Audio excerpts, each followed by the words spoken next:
There is a kind of worry that only the people who love deeply ever carry. It doesn't show up on your face at breakfast. It doesn't come up in small talk. It's the quiet weight you carry when you kiss your child goodbye and wonder just for a second if today will be a hard day for them. It's the way your chest tightens when your spouse pulls out of the driveway for work and you find yourself praying without even meaning to. It's the late-night thought about a parent's test results, the number on a bill that doesn't quite add up, the tension between two people in your house who love each other but can't seem to agree lately. If you are watching this morning, maybe none of your worries look exactly like that. Maybe yours is different, a child who's drifting, a marriage that feels tired, a diagnosis nobody saw coming, a bank account that keeps you up at night, or just a low hum of unease about what today might bring. Whatever it is, you don't have to explain it to anyone right now. You don't have to make it smaller than it is or pretend you've got it all together. You just have to bring it here, into this quiet moment, because there is someone who already knows every word you haven't said out loud.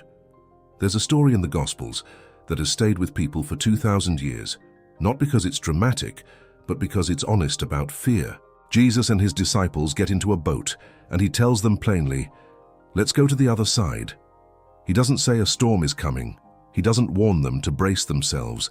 He simply invites them forward, and partway across, the sky turns, the wind picks up, and the waves start crashing over the sides of the boat so hard that experienced fishermen, men who had spent their whole lives on that water, become afraid for their lives.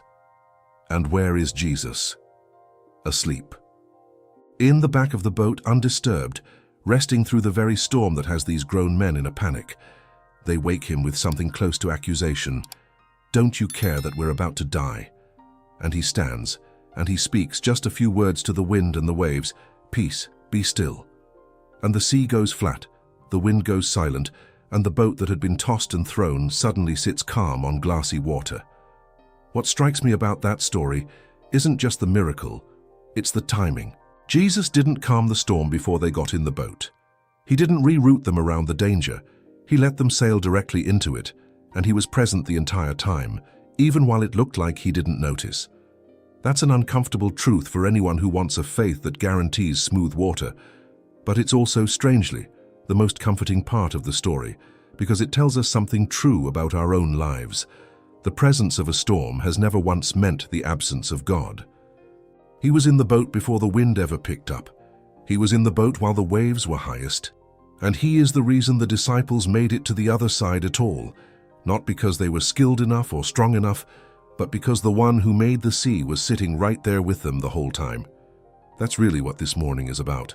Not a guarantee that nothing difficult will happen today. I won't tell you that, because I don't know that, and neither does anyone else who's honest with you. But I can tell you this: you are not sailing into today alone, and you were never meant to carry your family's well-being entirely on your own shoulders.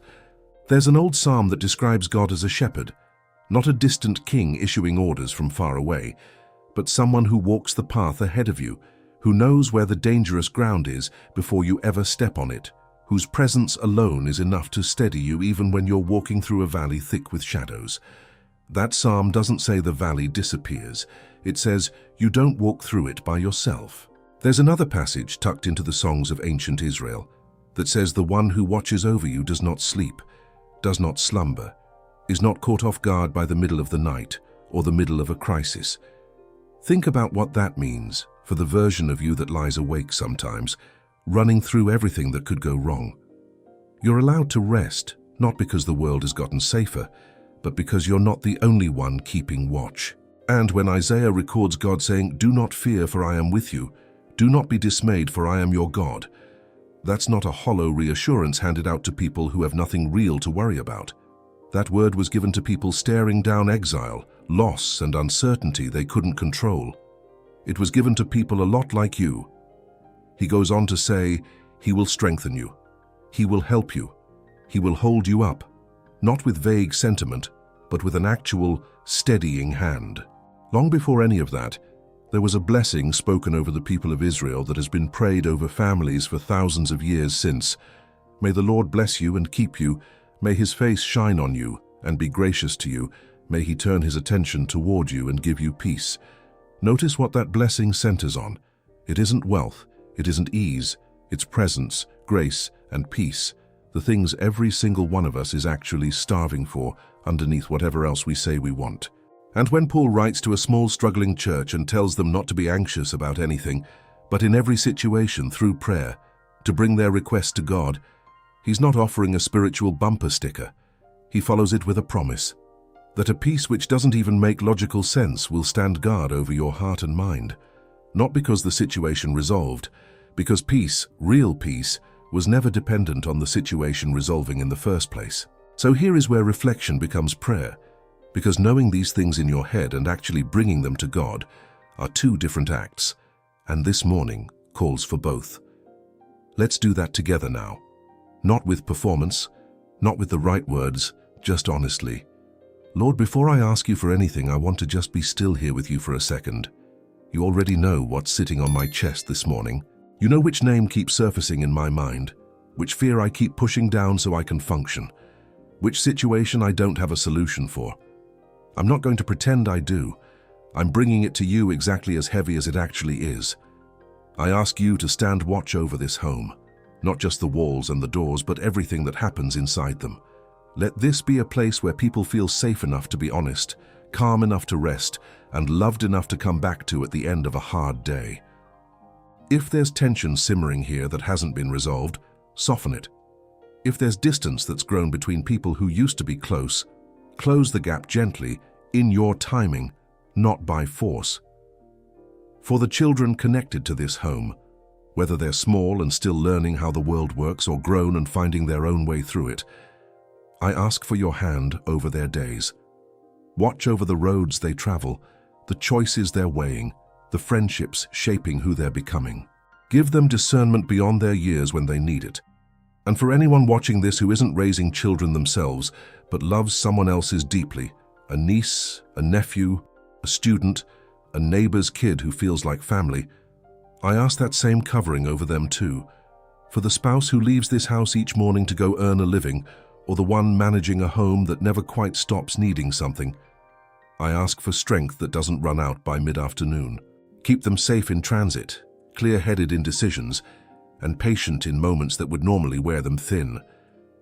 And for the person watching this who feels like they're carrying their marriage almost alone right now, I ask for a fresh wind of hope in that relationship, not because I'm promising it will be easy, but because you specialize in restoring what looks worn down. For parents, mine or someone else's that I care about, or the ones watching this who are aging and starting to feel the world move a little slower around them, I ask for physical strength where it's fading, and mental clarity where it's being tested. Comfort them in whatever worry they're not telling anyone about either. For anyone in this family circle facing a health concern right now, named or unnamed, mild or serious, I'm asking you directly for healing. And if healing looks slow or looks different than we hoped, I'm asking for the kind of strength that carries a person through treatment, through waiting rooms, through uncertain test results, without losing hope along the way. For the emotional weight so many of us carry quietly, the anxiety that shows up for no clear reason, the sadness that lingers longer than it should, the exhaustion that sleep doesn't seem to fix, I ask for your peace to sit down right in the middle of it, not peace that ignores the pain, but peace that stays present with us inside it. For anyone in this family who is struggling right now in a way most people around them don't fully see, maybe with an addiction, a broken relationship, a private battle they haven't told anyone about, I ask you to meet them exactly where they are. Don't let shame keep them isolated. Draw them toward help, toward honesty, toward you.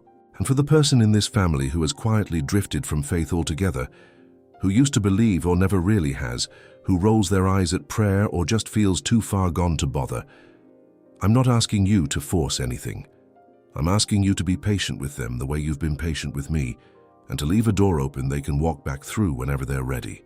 I ask for wisdom over the decisions waiting on us today, the ones that seem small and the ones that actually carry real weight.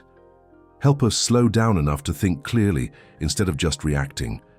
Give us the kind of guidance that comes from trusting you more than our own first instinct. I ask for provision where money feels tight right now, not extravagance, just enough, along with the peace of mind that comes from trusting you with what we can't fully control. Where there's debt, help us manage it wisely. Where there's a decision about spending or saving, give us clarity. I ask for gentleness in the conversations today that are likely to be difficult, the ones we've been avoiding, or the ones that tend to turn into arguments before either person meant for them to. Help us listen before we defend ourselves. Help us choose kindness, even when we feel like being right. I ask you to quiet the fear that creeps in when we think too far ahead. Fear about the future, fear about our health, fear about the people we love making choices we can't control. Replace that fear with a settled trust that you're already present in whatever is coming. And I ask for favor, not the kind that skips past hard work, but the kind that opens the right doors at the right time, that puts the right people in our path, that turns ordinary effort into something more than we expected. Now, before this prayer ends, I want to say some things out loud. Not because the words themselves carry magic, but because there's something about speaking truth over your own life that shifts something inside you. So if you're able, say these with me, or just let them settle over you if you're not. I am not carrying this day alone. Peace is available to me, even in the middle of uncertainty. My family is held by a strength greater than my own effort. Wisdom is available to me for every decision today. Healing is still possible, even where I don't see it yet. God's presence goes ahead of me into every room I enter today. My home can be a place of unity instead of division. Favor is moving on my behalf, even when I can't see it working yet. However today unfolds, you are not walking into it unnoticed and unaccompanied. The same presence that sat in the boat through the storm is sitting with you right now, in whatever your version of the storm looks like. A hard conversation ahead, a diagnosis you're waiting on, a child you're worried about, a marriage you're trying to rebuild, or just the ordinary weight of trying to hold a family together in a world that doesn't slow down for anyone. You don't have to have this figured out by tonight. You just have to take today 1 hour at a time, with the quiet confidence that you are being watched over by someone who has never once slumbered through your life. May your home feel a little steadier today. May the people you love feel a little more at peace. And may you carry underneath everything else you have to do a settled sense that you are not in this alone. If there's someone specific on your heart this morning, a name, a situation, a fear you haven't said out loud anywhere else, leave it in the comments below. Sometimes the most powerful thing we can do for each other is simply agree in prayer, even as strangers, for the people we love.